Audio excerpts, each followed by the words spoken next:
Hello అండి, నమస్తే. అందరు బాగున్నారా? కథాకమనీయం ఛానల్కి స్వాగతం. నేను మీ శైలజ. మనం యండమూరి వీరేంద్రనాథ్ గారు రచించిన ప్రియురాలు పిలిచే నవల చదువుకుంటున్నాం కదా. 6వ భాగంలో ఏం జరిగిందో చూద్దాం. సిమ్లా ఎప్పుడు క్రింది లోయలోకి జారిపోతుందా అన్నట్లు కొండ అంచున కట్టబడి ఉన్న ఊరు. డ్రైవర్ ఊరు మొదట్లోనే కార్ ఆఫ్ చేసి డబ్బు తీసుకొని వెళ్ళిపోయాడు. సిమ్లా పట్టణంలోకి కార్లు ప్రవేశించడానికి అనుమతి లేదు. ఊరు బయట ఆఫ్ చేయాల్సిందే. కార్తికేయ తన బ్యాగ్ తీసుకొని నడవసాగాడు. చలి విపరీతంగా ఉంది. మంచు తుఫాను వచ్చే సూచనలు కనపడుతున్నాయి. అయినా అక్కడి వాతావరణం చాలా ఆహ్లాదకరంగా ఉంది. దూరంగా ఎత్తైన కొండలు, వాటి మీద వర్షంలా కురుస్తున్న మంచు మీద పడి మెరిసే వెన్నెల. వీటికి కాంట్రాస్ట్గా పొడవాటి త్రిభుజాకారంలో సైప్రస్ చెట్లు. అతడి ఎడమవైపు నుంచి ఒక దారి దూరంగా కొండ మెలికల్లో అదృశ్యమవుతుంది. నేపాల్ వెళుతుంది అది. మరో దారి అవతలి కొండ మీద తెల్లటి రిబ్బన్లా కనపడుతుంది. దేశంలోకెల్లా పెద్దదైన మోహన్ మెక్కీన్స్ వారి బీరు, విస్కీ తయారీలన్నీ అక్కడే. ఆ ఫ్యాక్టరీ మీద నుంచి చండీగఢ్ వెళ్తుంది ఆ దారి. కార్తికేయ తండ్రి ఇంటిని నిర్లక్ష్యం చేయకముందు కొడుకును దేశమంతా తిప్పాడు. ఏ తండ్రైనా తన పిల్లలకి ఇవ్వగలిగే అంతకన్నా గొప్ప బహుమతి ఇంకోటి ఉండదు. 12 ఏళ్ల వయసులో రకరకాల సంస్కృతుల్ని చూపించడం. ఇంత చిన్న విషయం చాలామంది తండ్రులకు తెలియకపోవటం భారతీయులు చేసుకున్న దురదృష్టం. టూరిజం కన్నా గొప్ప మానసిక వికాసం ఇంకోటి లేదు. ఎన్ని పుస్తకాలు చదివినా ఆ విజ్ఞానం రాదు. అంత అంతర్లీనం. చిన్న వయసులోనే కార్తికేయ దేశమంతా చూశాడు. కన్యాకుమారిలో సముద్ర మిశ్రమాలు, గోవా నగరం మధ్యలో పడవ మీద కార్లు, నగరం అటు నుంచి ఇటు దాటి ప్రయాణం చేయటాలు, ఇట్లా ప్రయాణం చేస్తూ స్వేచ్ఛగా తిరిగే ఏనుగుల్ని చూడటాలు, షిరిడి కాన్కేన్ గుడిలో భజనల ప్రతిధ్వనులకి భక్తులు స్పృహ తప్పి పడిపోవడాలు, అజంతా ఎల్లోరా గృహల్లో తైలవర్ణ చిత్రాలు, కొచ్చిన్లో కొబ్బరి చెట్ల సమూహాలు, పాపికొండల పైకెక్కి అక్కడి నుంచి గోదావరిని చూడటం, మధ్యప్రదేశ్ అడవుల మధ్య భయంకరమైన ప్రయాణాలు, పూరీలో విశిష్ట నీలం రంగు సముద్రం, సాంచీలో బుద్ధుడు, వింధ్య పర్వతాల మధ్య నుంచి రైలు ప్రయాణం, బెంగాల్ బ్రాహ్మణుల చేపల ఇంట్రెస్టు, కాశీలో పండారీల దౌర్జన్య దక్షిణ వసూలు, అనంతనాగ్లో హిమాలయాల మీద నుంచి కరిగి వచ్చే స్వచ్ఛమైన నదీ ప్రవాహాలు, శ్రీనగర్లో గులాబీలు, ఢిల్లీ నానాజాతుల మిశ్రమం, విశాలమైన రోడ్లతో చండీగఢ్ ప్లాండ్ సిటీ, జలంధర్ నాగర కాలుష్యం, బలవంతంగా కార్లు ఆఫ్ చేసి పంచదార నీళ్లు తాగించే హర్యానా ఆతిథ్యం, హృషికేశ్ తాళ్ల వంతెన, జైపూర్ నుంచి జోధ్పూర్ వరకు ఇసుక తిన్నెల మధ్య కారు ప్రయాణం, చంబల్వాలీలో భయంగా ఎడ్లబండి మొవ్వల చప్పుడుతో చీకటి రాత్రులు ప్రయాణం, ఆనంద్పాల్ శీతలీకరణ, సూరత్ చేనేత శ్రామికుల దయనీయమైన బ్రతుకులు, కచ్ అవతల నుంచి కనబడే పాకిస్తానీ పల్లెటూళ్ళు, లక్నో భవంతుల నిశ్శబ్ద సంస్కృతి, హైదరాబాద్ బరకాస్ చీకటి బజార్లలో జరిగే రహస్య వ్యాపారాలు. చదవగలిగే కళ్ళుంటే దేశం కన్నా మంచి పుస్తకం మరొకటి ఉందా? అయితే అన్నిటికన్నా అతనికి నచ్చింది సిమ్లా.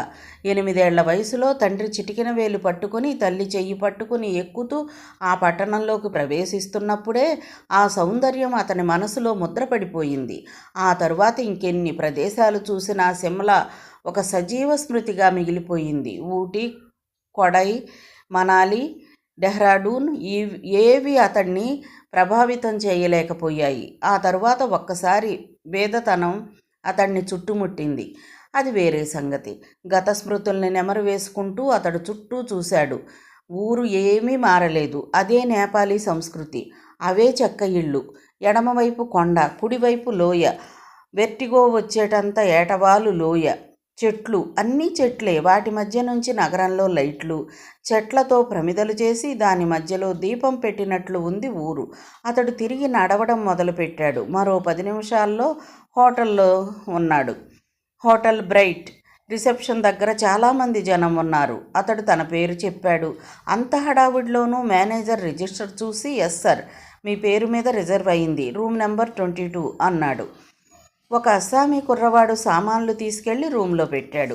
కార్తికేయ కిటికీ తెరిచాడు. మొహానికి పెద్ద మంచు ముక్క తగిలినట్టు ఫెడీల్మని కొట్టింది చల్లటి గాలి. అతడు ఉక్కిరి బిక్కిరై చప్పున పక్కకి తొలిగాడు. కొండల మీద నుంచి వస్తున్న గాలి ఆ ఇరుకు భవంతుల మధ్యలోంచి వేగంగా ప్రయాణం చేస్తుంటే ఝుంఝుమా మారుతం లాంటి చప్పుడు ఆగకుండా వస్తూనే ఉంది. తలుపులు వేసిన తరువాత కూడా తెరచాపలు ఒకేసారి కలుసుకున్న శబ్దం. హోటల్లో రద్దీ ఎక్కువగా ఉన్నట్లుందే అన్నాడు కార్తికేయ. ఇక్కడే కాదు సాబ్, అశోకాలో మరీ రద్దీ. ఉన్నయే 4 మంచి హోటళ్ళు. ఇక ఈ 3 రోజులు జనం వస్తూనే ఉంటారు. పోటీలున్నాయి కదా. అన్నట్టు మీరు ఆ పోటీల్లో పాల్గొనడానికే వచ్చారా, ఊరికి చూడ్డానికి వచ్చారా? పాల్గొనటానికే. దేనిలో సాబ్? ఉత్సాహంగా అడిగాడు బాయ్. పెయింటింగ్ అన్నాడు కార్తికేయ. బాయ్ దృష్టి ఫ్రేమ్ కట్టి ఉన్న బొమ్మ మీద పడింది. చుట్టూ కాగితాలతో ప్యాక్ చేయబడి ఉందది. నేను చూడొచ్చా సార్ అని అడిగి మళ్ళీ వెనక్కి తగ్గి, ఇప్పుడే వచ్చారు, రెస్ట్ తీసుకోండి సాబ్ అన్నాడు. కళాకారుడికి తన ఆర్ట్ మీద ఎవరైనా ఇంట్రెస్ట్ చూపిస్తే చిన్న పిల్లవాడైపోతాడు. కార్తికేయ అందుకు అతీతుడేమీ కాదు. చూడు దాందేముంది అంటూ ప్యాకెట్ మీద ప్లాస్టిక్ కాగితాలు తొలగించి వెలుతురులో పట్టుకున్నాడు. హోటల్ బాయ్ ముందు మామూలుగా చూశాడు. తరువాత సూర్యుడు తూర్పు నుంచి లేస్తుంటే క్రమంగా ఆకాశం ఎలా ఎర్రబడుతుందో అలా అతని మొహంలో ఆశ్చర్యం తొంగి చూసింది. అది ఆశ్చర్యం కూడా కాదు, విభ్రమం. ఒక అతీతమైన ఆస్వాదనతో హా అన్నాడు. చాలు, ఆర్టిస్ట్కి తెలిసిపోయింది. అభినందన ఎంత గుండె లోతుల నుంచి వచ్చింది. అనుభవజ్ఞుడైన రచయిత ఒక ఉత్తరం పట్టుకోగానే అది అచ్చులో పేరు చూసుకోవడానికి రాసిందా, ఏళ్ల తరబడి అభిమానాన్ని కాగితం పూతరేకుల మధ్య మడిచి పంపిందా అనేది ఎలా చెప్పగలడో, అలాగే ప్రతి కళాకారుడికి అవతలి వాళ్ళది పొగడ్తో ఫీలింగో ఏది చెప్తున్నారో వెన్నతో పెట్టిన విద్య తెలుసుకోవటం. ఒక్క అక్షరంలో అంత మెచ్చుకోలుని చూడగలిగాడు కార్తికేయ. ప్రైజ్ మీకే సార్. ఇక బొమ్మ వైపే తాదాత్మ్యంగా చూస్తూ అన్నాడు బాయ్. కార్తికేయ నవ్వి, దేశంలోని పెద్ద పెద్ద వాళ్ళందరూ వస్తున్నారు అన్నట్టు నీ పేరేమిటి అని అడిగాడు. హమాలి సాబ్. కొంచెం టీ తీసుకురాగలవా? తప్పకుండా. హమాలి పరిగెత్తాడు. బయట గాలి శబ్దం ఎక్కువైంది. కార్తికేయ పెయింటింగ్ని మళ్ళీ ప్యాక్ చేయబోతూ ఉండగా ఫోన్ మ్రోగింది. సిమ్లాలో తనకి ఫోన్ చేసేది ఎవరా అనుకుంటూ రిసీవర్ ఎత్తాడు. హలో, నేను కళ్యాణిని. రూమ్ దొరికిందా? అతనికి సంతోషంగా అనిపించింది. తాను చేరుకున్న 5 నిమిషాల్లోనే ఫోన్ రావటం. దొరికింది కళ్యాణి, అంతా బాగానే ఉంది. ఏదైనా కావలసి వస్తే కళ్యాణి సింగ్ని కాంటాక్ట్ చేయండి.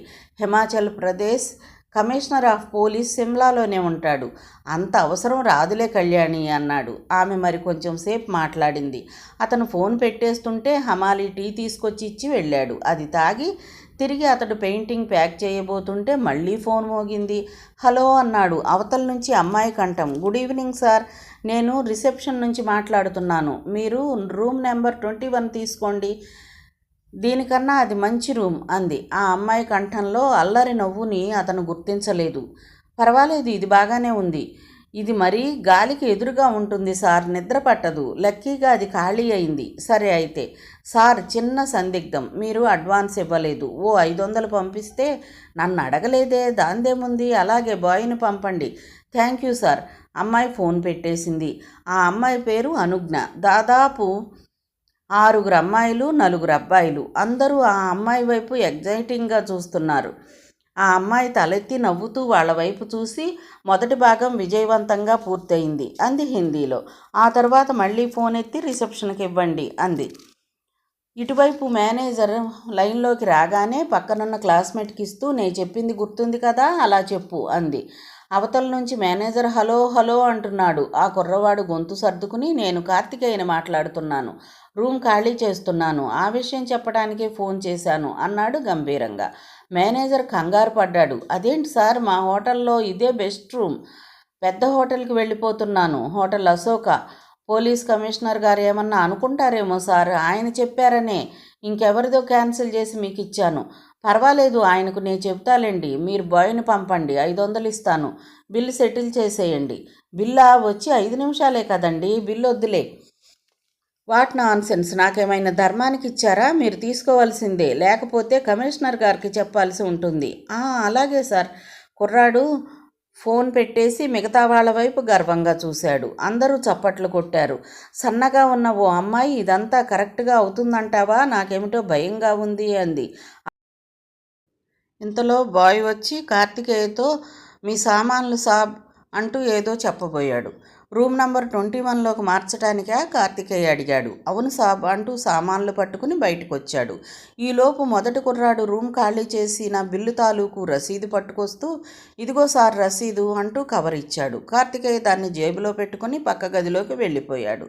ఆ గదిలో కుర్రాడు సామాన్లు పెట్టి సెల్యూట్ చేశాడు. కార్తికేయ అన్నాడు, ఏమిటో ఈ 2 గదులు ఒకేలా ఉన్నాయిగా, ఎందుకు మార్చారు? నాకు తెలియదు సాబ్ అని కుర్రాడు నిష్క్రమించిన తరువాత కార్తికేయ మంచం మీద కూర్చున్నాడు. తను కూర్చున్న మంచం కిందే 10 మంది స్టూడెంట్స్ బ్యాగులు ఉన్నాయని అతడు గమనించలేదు. క్రింద మేనేజర్ హోటల్ కుర్రాడిని తిడుతున్నాడు. కస్టమర్ల సామాన్లు హోటల్ బయట వరకు తీసుకెళ్లడం కూడా బద్ధకమైపోయిందట్రా అని. ఆయనకి పక్క రూమ్లో ఎవరో తెలిసిన వాళ్ళు ఉన్నట్టున్నారు. అటు వెళ్ళారు.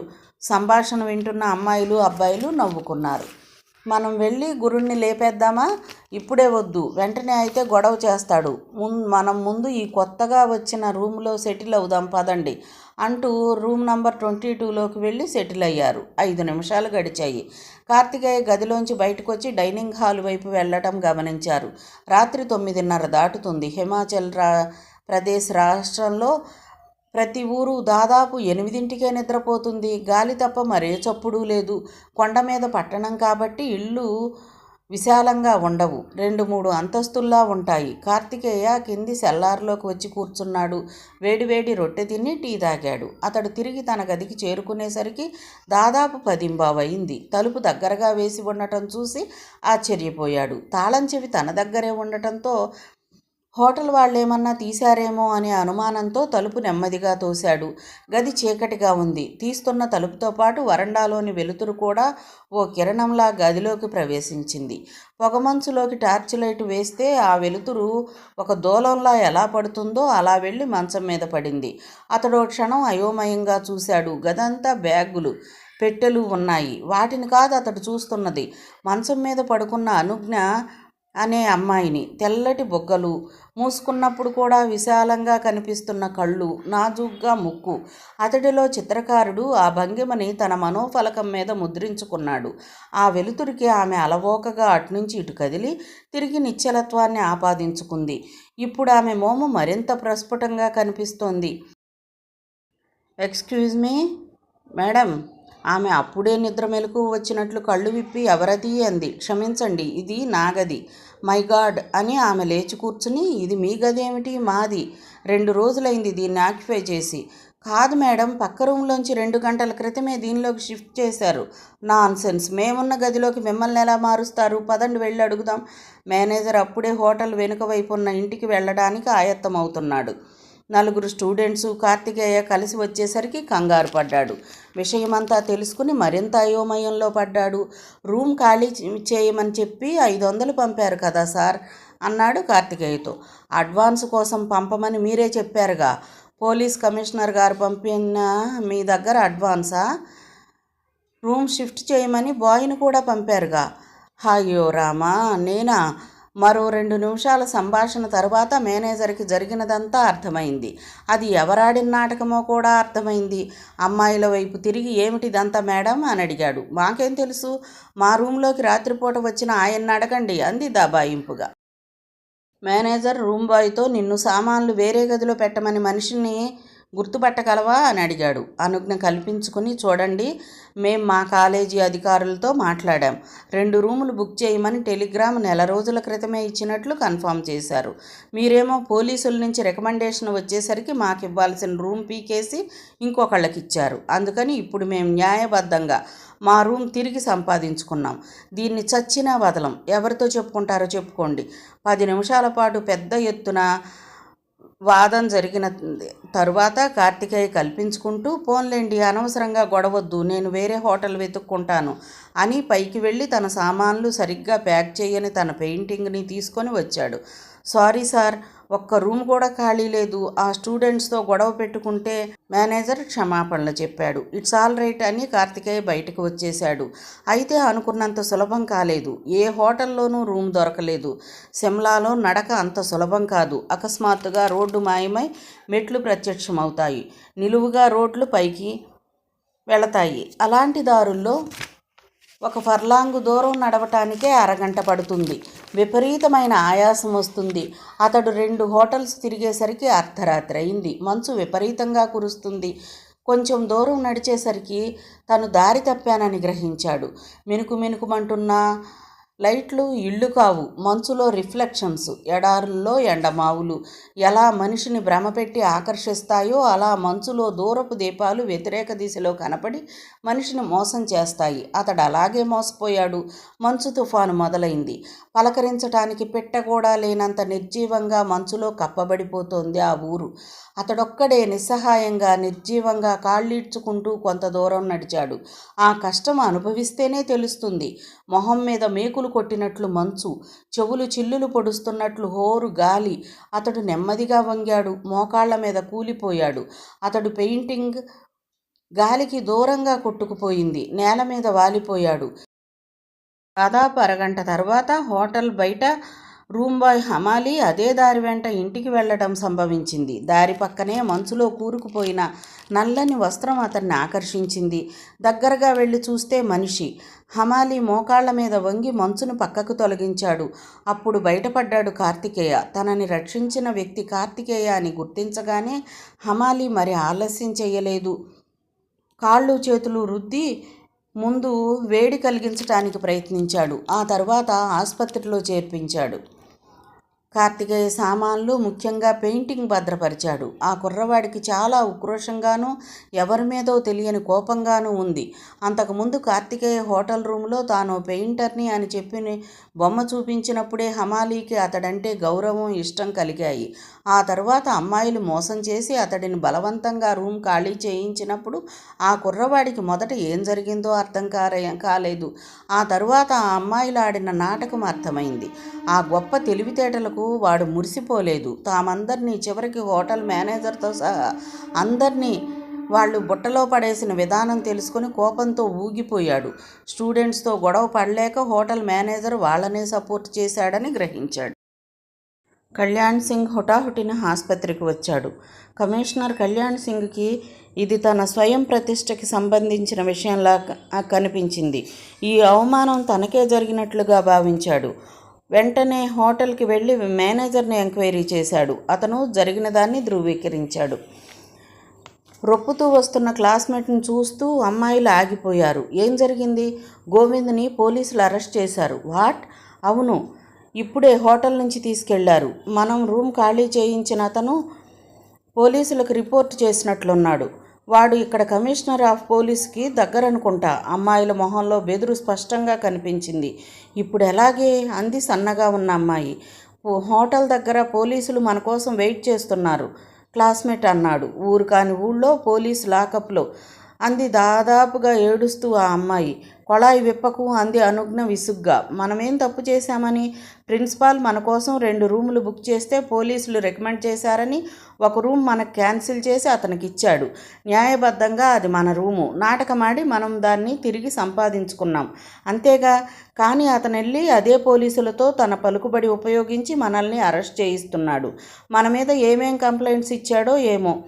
అనుజ్ఞ స్నేహితురాళ్లతో సహా హోటల్కి తిరిగి వచ్చింది. క్లాస్మేట్ చెప్పినట్లు అక్కడ పోలీసులు లేరు. అయితే అక్కడ పోలీసు లేకపోవడానికి అసలు కారణం వేరు. అమ్మాయిలు తేలిగ్గా ఊపిరి తీసుకున్నారు. మనం రూమ్ ఖాళీ చేయించిన అతను మంచి స్మార్ట్గా ఉన్నాడు కదూ, ఓ అమ్మాయి అంది. స్మార్టా? నీ మొహం! అమాయకంగా నోట్లో వేలు పెడితే కొరకలేనట్లున్నాడు. ఇంకొంచెం సేపట్లో నేను వెళ్ళిపోవచ్చా డాక్టర్ గారు? కార్తికేయ అడిగాడు. ఇంకొక గంటలో నేషనల్ పోటీలు ప్రారంభోత్సవాలు మొదలవుతాయి. మీరు వీక్గా ఉన్నారు. పర్వాలేదండి, చేతి వేళ్ళు తప్ప మిగతా అంతా స్వాధీనంలోనే ఉంది. ఫ్రాస్ట్ బైట్ ప్రభావం అది. ఇంకో అరగంట ఆ మంచులో అలాగే ఉంటే ఆపరేషన్ చేయవలసి వచ్చేది. ఫ్రాస్ట్ బైట్ చాలా భయంకరమైనది. అదృష్టం మా హమాలీ రూపంలో వచ్చి రక్షించిందన్నమాట నవ్వాడు కార్తికేయ. మరి నే వెళ్ళిరానా అన్నాడు. ఒక్క నిమిషం అంటూ డాక్టర్ అప్పుడే వచ్చిన ఎక్స్రేని చూశాడు. సంతృప్తిగా ఓకే, అంతా క్లియర్గా ఉంది, మీరు వెళ్ళవచ్చు. మీ వేళ్ళు నయం కావడానికి మాత్రం 10-15 రోజులు పట్టవచ్చు. బరువైన పనులు ఏవీ చేయకండి. అలాగే. కార్తికేయ బయటకు వచ్చేసరికి పోలీసు జవాన్లు రెడీగా ఉన్నారు. సామాన్లు వాళ్ళకిచ్చి కలిసి బయలుదేరాడు. ఏదో పని మీద కమిషనర్ గారు అర్జెంటుగా వెళ్ళాలి అన్నారు సార్. మీరు వస్తానంటే ఫోన్లో చెప్పమన్నారు. కారులో వెళ్తున్నారట అన్నాడు జవాను. సిమ్లా మీకింత అమర్యాదపూర్వకంగా స్వాగతం చెప్పినందుకు సారీ. అటువంటిదేమీ లేదు. ఫోన్ పెట్టేశాడు. హోటల్ బ్రైట్లో మేనేజర్ క్షమాపణలు చెబుతూ తాళం ఇచ్చాడు. మళ్ళీ అతని రూమ్ అతనికి ఇవ్వబడింది. తాళం తీస్తుంటే తెలిసింది చేతివేళ్ల నొప్పి. అంత బాధలోనూ అతనికి ఆశ్చర్యం అనిపించింది. మంచు ఎంత అమాయకంగా కనపడుతుంది, ఎంత కర్కశంగా శరీరాన్ని చీలుస్తుందా అనిపించేటట్లు. ప్రేమ కూడా అంతే, ఎంత మధురంగా కనపడుతుంది, ఎంత కర్కశంగా మనసును చీలుస్తుందా అనిపించేటట్లు. గదిలోకి వెళ్ళాడు. రూమ్ బాయ్ సామాన్లు లోపల పెట్టి వెళ్ళిపోయాడు. అంతలో లైట్ వేశాడు. గాలి శబ్దం హోరున వినిపిస్తుంది. కిటికీ సందుల్లోంచి లోపలికి బలంగా కొడుతోంది. ఆ గాలి వేగానికి కదులుతూ బల్ల మీద రెపరెపలాడుతున్న ఓ కాగితం, దానిమీద ఓ గులాబీ పువ్వు పేపర్ వెయిట్లా.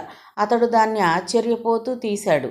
కార్తికేయ గారికి నమస్తే, నా పేరు అనుజ్ఞ. మీ పేరెలా తెలిసిందా అనుకుంటున్నారా? మిమ్మల్ని రూమ్లోంచి వెళ్ళగొట్టిన దాన్ని. నాకు మీ పేరు తెలియకుండా ఎలా ఉంటుంది? ఇప్పుడు మీకు ఈ ఉత్తరం రాయడానికి కారణం మీకు క్షమాపణలు చెప్పుకోవడానికి కాదు. అవును, నిజంగా అందుకు కాదు. It's all in the game. దురదృష్టవశాత్తు అది భయంకరమైన పరిణామాలకు దారితీసింది. అది వేరే సంగతి.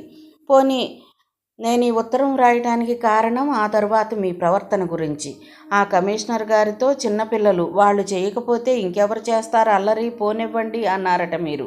ఇదిగో ఇక్కడే పడిపోయాను నేను. అనగనగా అప్పుడెప్పుడో వాళ్ళు అద్భుతంగా నవ్వేవాళ్ళు. వాళ్ళ మనసులు నవ్వేవి, కళ్ళు పలకరించేవి. ఇప్పుడు పెదవుల చివరలతో నవ్వుతున్నారు. అప్పుడు హృదయంతో కరచాలనం చేసేవాళ్ళు. ఇప్పుడు చేతులతో చేస్తున్నారు. కానీ నన్ను నమ్మరా కన్నా? నాకు నీలా నవ్వాలని ఉంది. నీ వయసులో నేనున్నప్పుడు నేనెలా నవ్వేవాడినో మళ్ళీ నాకలా నవ్వడం నేర్పవు? బావుందా గురూజీ? వచ్చిరాని తెలుగులో వ్రాస్తున్నా. తెలుగంటే గుర్తొచ్చింది, మీరు తెలుగు వాళ్లే కదా. మేము అంతే. ఉద్యోగరీత్యా ఢిల్లీలో ఉంటున్నాం. ఇంతకీ ఏం చెబుతున్నాను? మీ ప్రవర్తన చూస్తే నాకు గేబ్రియల్ ఒకరా గేయం గుర్తొచ్చింది. మీ అంత మంచి ఆదిమానవులు ఇంకా ఉన్నారా అనిపించింది. మా అమ్మ అంటూ ఉంటుంది, సజ్జన సాంగత్యం చేయవే కాస్తన్నా బాగుపడతావు అని. అందుకని మీరు మమ్మల్ని క్షమించేసి మాతో ఓ కప్పు టీ సేవిస్తే సజ్జన సాంగత్యం లభిస్తుంది. మాకు, మీకు కాదు. చెప్పండి మాస్టారు. ఇటీవల సాహిత్యంలో మాస్టారు, నేస్తం, మిత్రమా ప్రయోగాలు చాలా ఎక్కువైపోయాయట. అవి మాకొద్దులేండి. చాలామంది ప్రేయసీ ప్రియులు పొంకాలుగా వాటిని వాడేసుకుంటున్నారు. మీకు ఒక కప్పు ఛాయ్ ఫ్రీగా తాగాలనిపిస్తే ఈ గులాబీని స్వీకరించండి. మాలాంటి కోతులతో స్నేహం ఇష్టం లేకపోతే ఈ గులాబీని గుమ్మంలోంచి బయటకు విసిరేయండి. కానీ ఒక్క విషయాన్ని మాత్రం గుర్తుంచుకోండి. శీతాకాలంలో సిమ్లాలో ఒక అమ్మాయి టీకి పిలిస్తే శ్రీశ్రీ కూడా మహాప్రస్థానాన్ని మరోలా ప్రస్తావించేవాడు. అది అమ్మాయి గొప్పతనం, టీ గొప్పతనం. అనుజ్ఞ. అతడు కుర్చీ వెనక్కి వాలి నవ్వాడు. నిజంగానే నవ్వాడు. గట్టిగా గుండె అంచుల్ని సంతోషం తట్టగా. అది సంతోషం కాదు, చిన్నపిల్లాడు అల్లరి చేస్తే ముచ్చటైన నవ్వు. ఉత్తరం జాగ్రత్తగా మడతపెట్టి దాన్ని మంచం పక్కన పెట్టి దానిమీద గులాబీ పెట్టి లేచాడు. థ్యాంక్స్ అని గుమ్మం దగ్గర నుంచి వినపడింది. ఉలిక్కిపడి తలెత్తాడు. ఆమె నవ్వుతూ వస్తున్నారనేగా అంది. అతడు వెంటనే జవాబు చెప్పలేదు. ఆమెను వెలుతురులోంచి చూడడం అదే మొదటిసారి. అతనిలోని చిత్రకారుడు చప్పున మళ్ళీ మేల్కొన్నాడు. సౌందర్యం ఇంద్రచాపమై చలించడం అంటే ఇదే.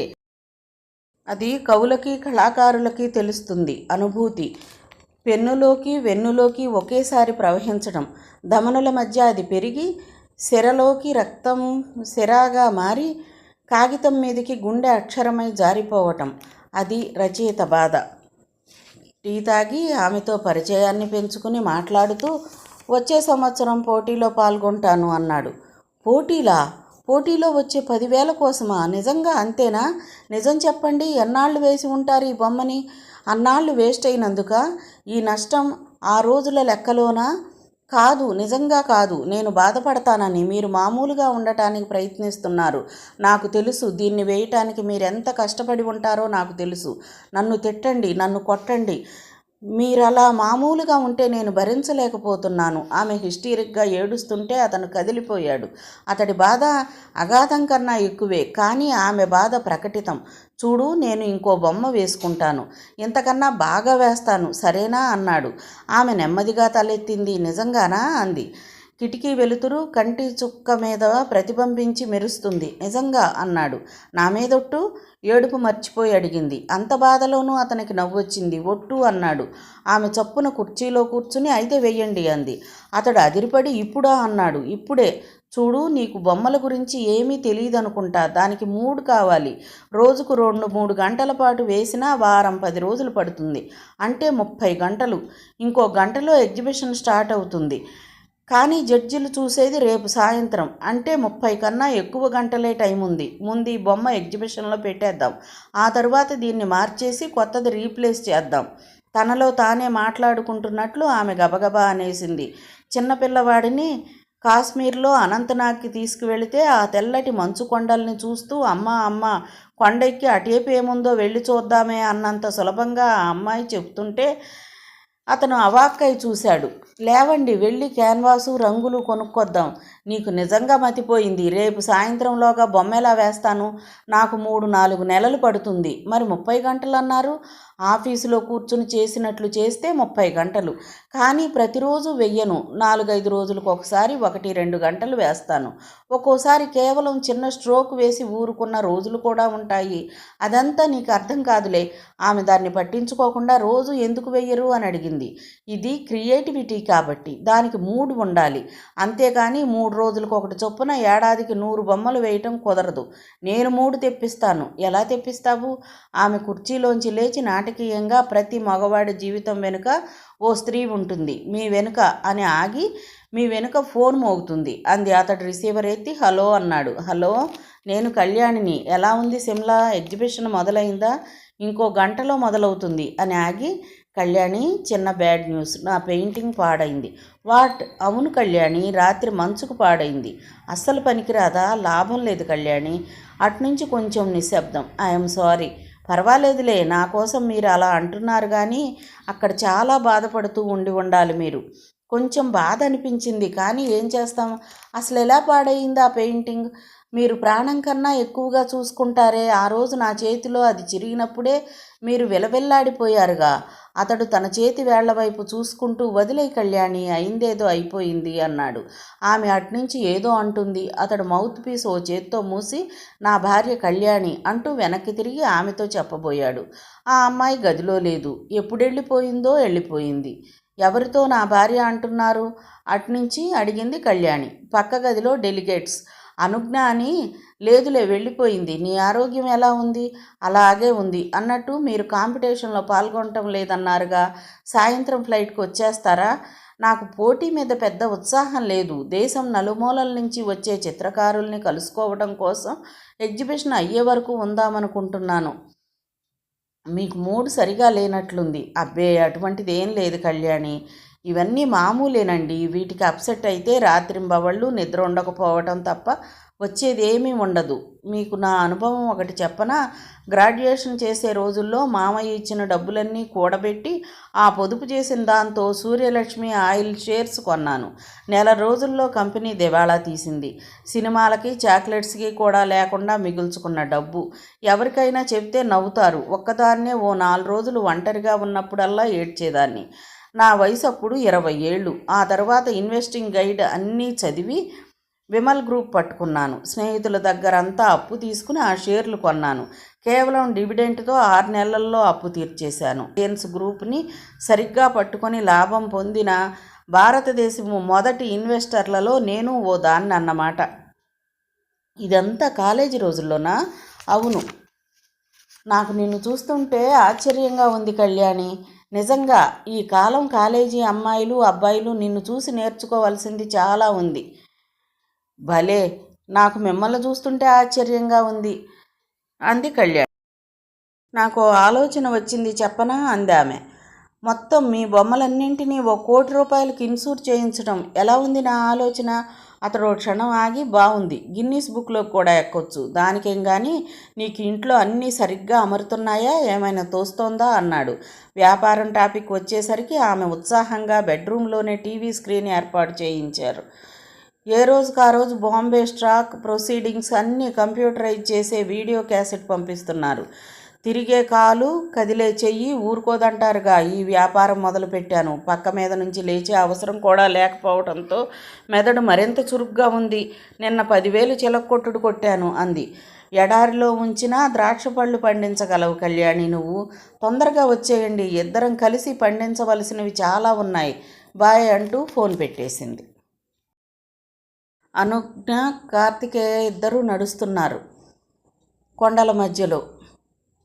అది కాదు, నాకిప్పుడు బొమ్మలేసే మూడ్ లేదు. ఒక స్టాండ్కి క్యాన్వాస్ తగిలించుకొని చేతికొచ్చిన గీతలు గీయలేను నేను సీరియస్గా అన్నాడు.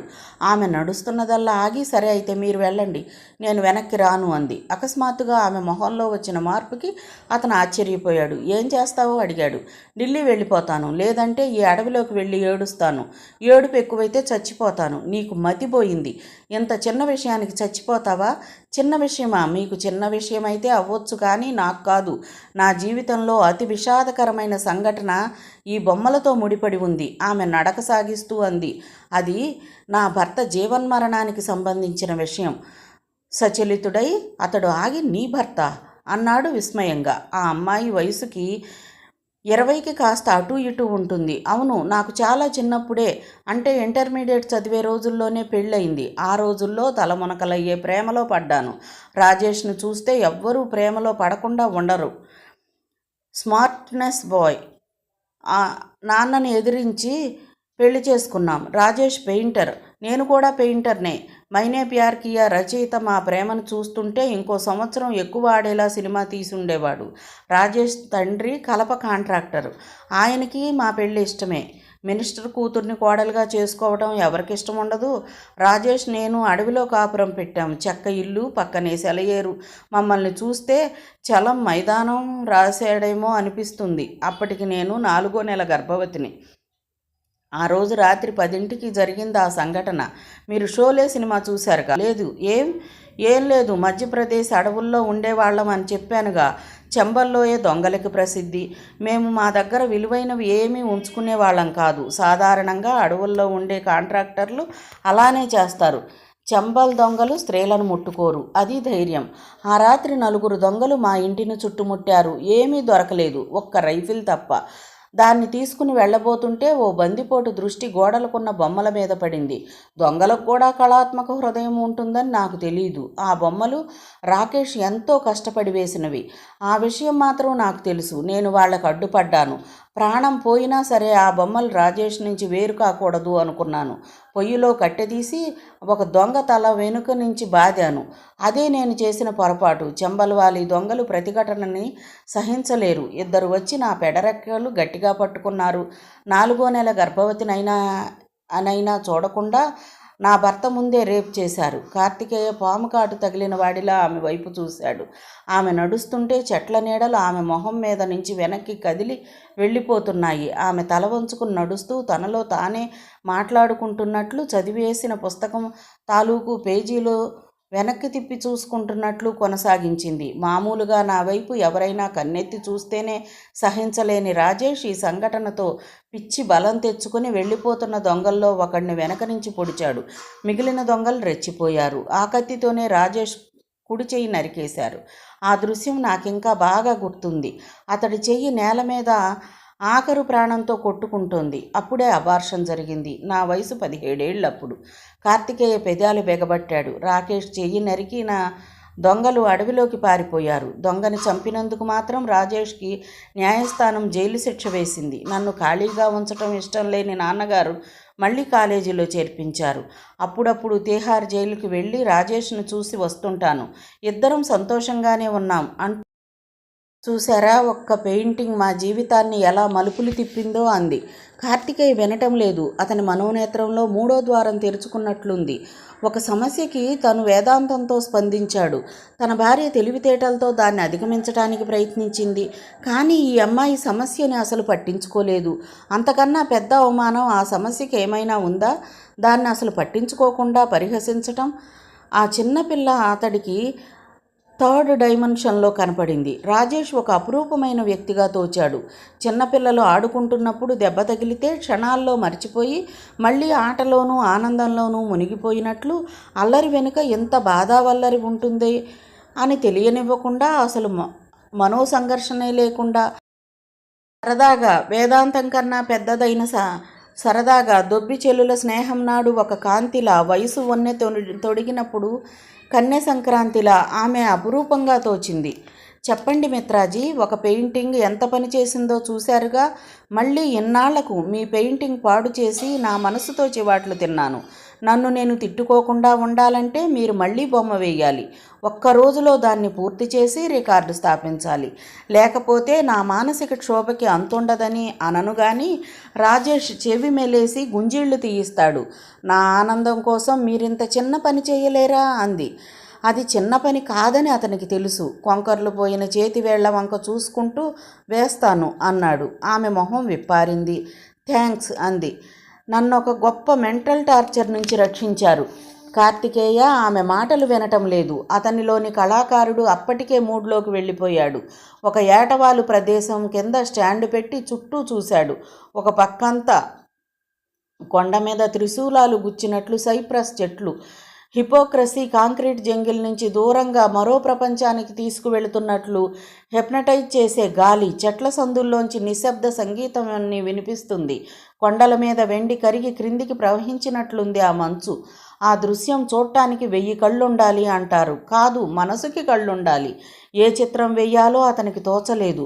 ఒక చిన్న భావం మనసులో విత్తనంలా పుట్టి మంగా పెరిగి ఒక ఆకృతి దాల్చుకుని ఇక దాన్ని చిత్రించకపోతే తప్ప లాభం లేదు అన్న ప్రసవ వేదన మొదలైతే తప్ప కుంచె పట్టుకోవడం అతడికి ఇంతకు ముందు అలవాట్లేదు. అతడు కుంచె వెనుక భాగంతో గెడ్డం గీక్కున్నాడు. దూరంగా ఒక అమ్మాయి ఒక కొండరాతి మీద కూర్చొని గాలిలో కాళ్లాడిస్తూ పాడుకుంటోంది. పరీక్షకు కూర్చున్న కుర్రాడు ప్రశ్నకు సమాధానం తట్టక ఇన్విజిలేటర్ వైపు చూస్తూ దీనంగా చూసినట్టు అతడు ప్రకృతి వైపు చూశాడు. ఆమె వెనుక నుంచి వచ్చి అడిగింది, ఏం మిత్రాజీ, ఏమిటి అలా ఉండిపోయారు? ఏం గీయాలో తెలియటం లేదు. ఆమె కిలకిలా నవ్వింది. అతడు ఆమె వైపు తల తిప్పి చూశాడు. ఏమనుకుంటుంది ఈ అమ్మాయి? ఒక గేయమైనా చిత్రమైనా రావాలంటే గుండె గాయపడటమో హృదయం నవ్వటమో జరగాలి. మనసు గ్రీష్మాన్నో వసంతాన్నో అనుభవించాలి. ఎందుకు నవ్వుతున్నావు? రాజేష్ కూడా ఇలానే తలగోక్కునేవాడు. ఏం గీయాలి అని విసుక్కునేవాడు. నేను అనేదాన్ని ప్రేరణ రావటం లేదా మిత్రమా? నీ కుంచెని నా గుండెలో ముంచి గీయి అని. అది గుర్తొచ్చి నవ్వొచ్చింది. భూమి ఆకాశాలు కలిసే చోటు నుంచి గీతలు మొదలుపెట్టి గీయండి మిత్రాజీ, తరువాత అదే వస్తుంది. అతను కుంచెను రంగులో ముంచబోయాడు. మంచు వల్ల బిగుసుకుపోయిన ఎముకలు సహకరించటానికి నిరాకరించాయి. అతడు మరింత ప్రయత్నం చేశాడు. నరాలు తెగుతున్న నిప్పి బాధని కళ్ళ వెనుక దాచుకుని ఆమె వైపు చూశాడు. ఆమె ఎప్పుడో అక్కడి నుంచి కదిలి వెళ్ళిపోయింది. ఏదో పాట పాడుకుంటూ వెళ్ళి కొండరాళ్ల మీద కూర్చుంది. రెప్పపాటు కాలంలో పట్టుకున్న అతని కళ్ళు ఒక దృశ్యాన్ని చూశాయి. ప్రకృతిని, ఆమెను. అక్కడ ఆమె అనుజ్ఞ కాదు, ఒక సౌందర్యం అంతే. అనూహ్యమైన సౌందర్యం. పొగమంచుల్ని మంచు వెన్నెల్ని కలిపి రంగరించినట్లు ఉన్నదా సౌందర్యం.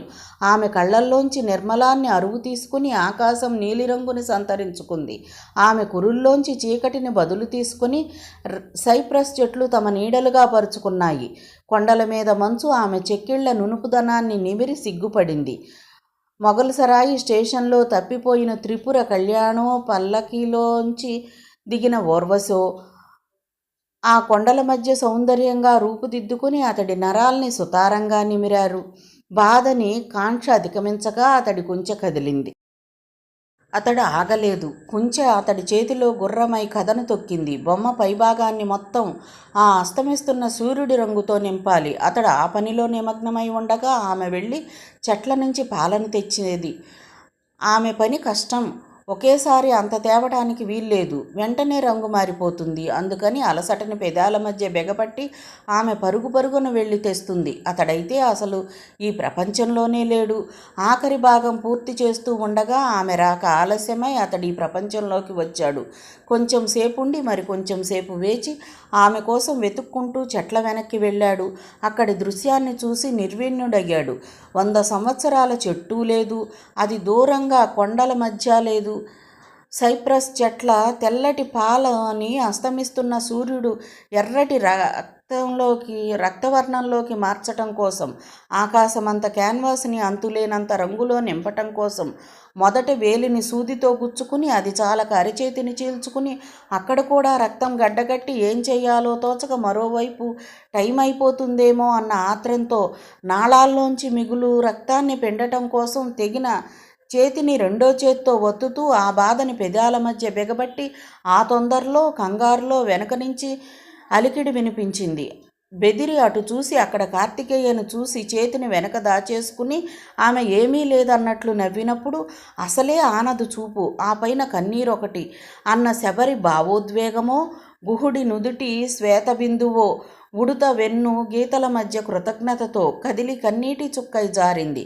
హృదయానికి కన్నులుంటే ఆ దుఃఖం అగోచరం, హృదయానికి చేతులుంటే ఆ ఆలింగనం అలౌకికం.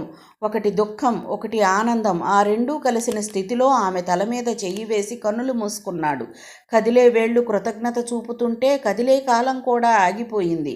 అతడు ఇంకొక గీత కూడా గీయనని, బహుమతి వస్తే వస్తుంది లేకపోతే లేదని క్యాన్వాసు మిగతా సామాగ్రి తీసుకొని వచ్చేస్తుంటే అడిగింది, ఎందుకు మిత్రాజీ మీకంత పంతం?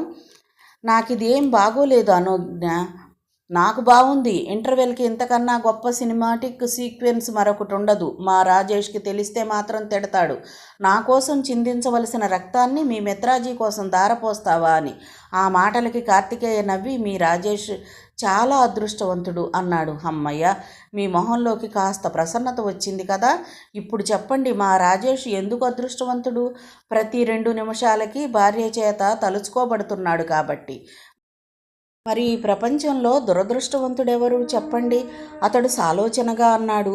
భార్యకి గౌరవం ఇవ్వలేనివాడు, అమితమైన ఆనందంలోనూ అంతులేని దుఃఖంలోనూ భార్యను తలుచుకోలేనివాడు, పనిలోనూ వ్యసనంలోనూ పడి భార్యను నిర్లక్ష్యం చేసేవాడు ఈ ప్రపంచంలోకెల్లా దురదృష్టవంతుడు.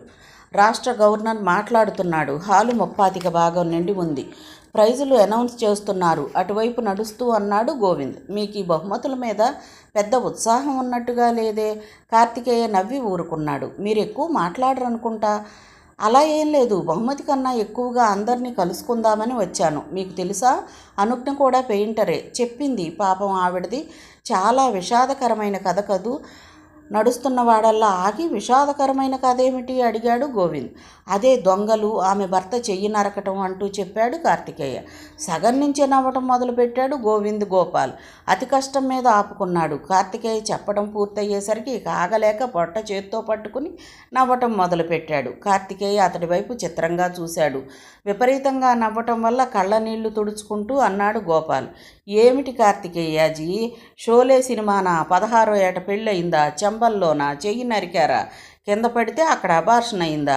మొగుడు తిహార్ జైల్లో తీరిగ్గా కూర్చున్నాడా? పొయ్యిలో కట్టె తీసి దొంగనెత్తిన కొడితే కర్ర విరిగిందా అని మళ్ళీ నవ్వసాగాడు.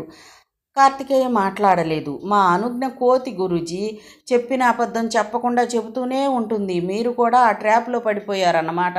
తప్పదులేండి. మొహంలో ఎంత సిన్సియారిటీ కనిపిస్తుందంటే ఎవ్వరికైనా నమ్మక తప్పదు. ఇద్దరూ ఆడిటోరియంలోకి ప్రవేశించారు. ముందు వరుసలో కూర్చున్న అనుజ్ఞ వెనక్కి తిరిగి వీళ్లను చూసి చెయ్యి ఊపింది. గోపాల్ కూడా చెయ్యి ఊపాడు. సీట్లలో కూర్చుంటూ ఉండగా, గురూజీ ఫూల్ అయినందుకు బాధపడుతున్నారా అడిగాడు. లేదు, రేపు ఢిల్లీ వెళ్ళాక మీరు కాలేజీలో చెప్పుకుని నవ్వుకోవడానికి సరదా బాగానే ఉంటుందిలే. ఈ ప్రాక్టికల్ జోకుని నేను ఎంజాయ్ చేస్తున్నాను. గోవింద్కు నవ్వొచ్చింది. దెబ్బతిన్న గురుడు దాన్ని కప్పిపుచ్చుకోవడానికి ఎంతకన్నా ఇంకేమంటాడులే అనుకున్నాడు. ఇంతలో ప్రధాన జడ్జి వచ్చి కవరు విప్పాడు. అప్పటి వరకు ఉన్న కొద్దిపాటి గుసగుసలు మాయమై ఆడిటోరియంలో సూది పడితే వినపడేంత నిశ్శబ్దం వ్యాపించింది. బహుమతుల వివరాలు జడ్జి చదవసాగాడు. మొదటి బహుమతి. సినిమాసిటిక్ సస్పెన్స్ కోసం ఒక క్షణం ఆగి అన్నాడు. Ramyasmruti painted by Geetanjali. Pen name Kumari Anugna. ఆడిటోరియంలో కరతాళ ధ్వనులు. అనుజ్ఞ కుర్చీలోంచి లేచింది. ఆమెను చూడగానే మరోసారి హాలు దద్దరిల్లేలా చప్పట్లతో నిండింది. అయితే ఈసారి సగమైంది ఆమె అందానికి ముగ్ధులై చప్పట్లు కొట్టారు. కార్తికేయకి ఇదేమీ పట్టడం లేదు. రెండో బహుమతి ఎవరిది అని కూడా పట్టించుకోకుండా అతడు ఆడిటోరియం నుంచి బయటకు నడిచి పక్కనే ఉన్న హాల్లోకి వెళ్ళాడు. ప్రదర్శన నిమిత్తం పెట్టిన బొమ్మలు అక్కడ ఉన్నాయి. అనుజ్ఞ గీతాంజలి అన్న పేరు మీద పోటీలో పాల్గొన్నదని అతడికి అప్పటి వరకు తెలియదు.